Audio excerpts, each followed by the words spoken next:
mes chers amis au masculin et au féminin.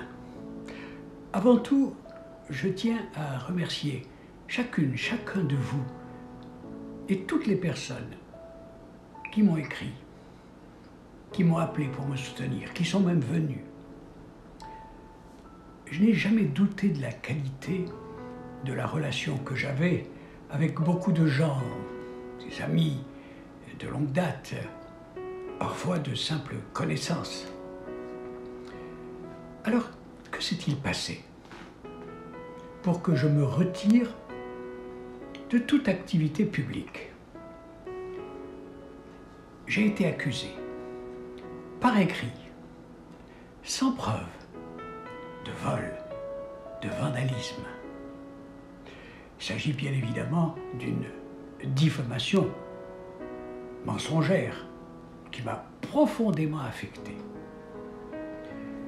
Héritier d'une longue tradition transmise par mes parents et mes maîtres, je me suis toujours appliqué avec dévouement à être à la hauteur d'une éthique inculquée depuis mon enfance. Je n'ai jamais trahi qui que ce soit, ni volé, et encore moins commis de crimes graves. L'accusation sans fondement dont j'ai été la cible s'inscrit dans un processus parfaitement rodé qui répète ad nauseam les mêmes mécanismes, à savoir le mépris et des campagnes de salissage.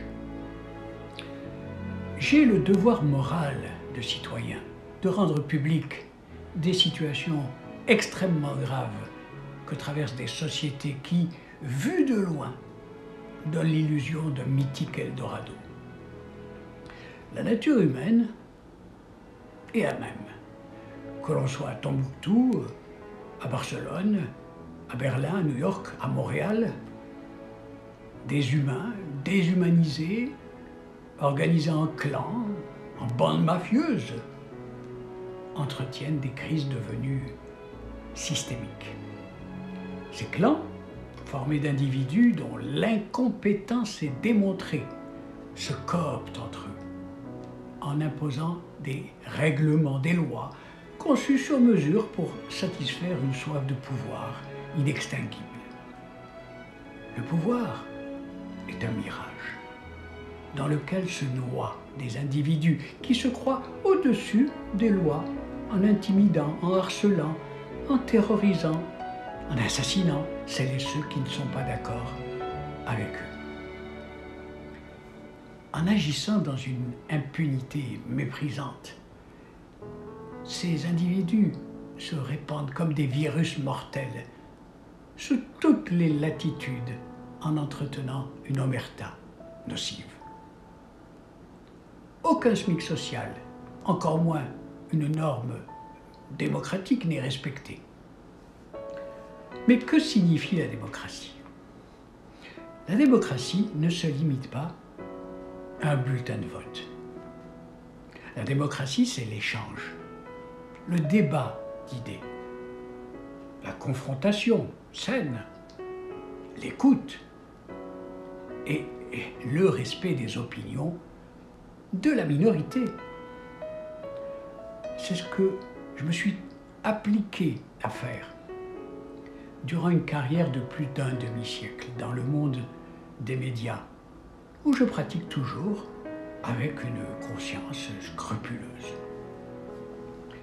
Il s'agit donc bien d'une question non seulement économique, mais aussi sociale, et naturellement éthique et morale. Je n'ai aucune ambition personnelle. Mon seul but, c'est de servir, de manière transparente, digne, le monde dans lequel je vis.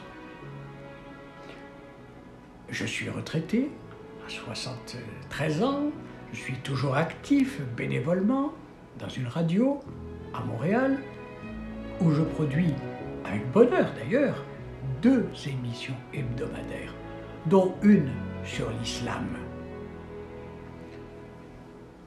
J'ai bien réfléchi avant de vous parler. mon conseiller juridique, mon équipe, dévouée, m'ont amicalement suggéré de reprendre mes activités. Je viens de créer une nouvelle radio sur Internet, destinée à promouvoir les cultures du monde, la liberté d'expression, la justice indépendante et honnête, les arts, le patrimoine, les idées. C'est ce qui m'anime aujourd'hui. Et j'espère finir mes jours dans un environnement harmonieux. Merci à tous et à toutes. Merci pour votre attention, votre fidélité et votre soutien.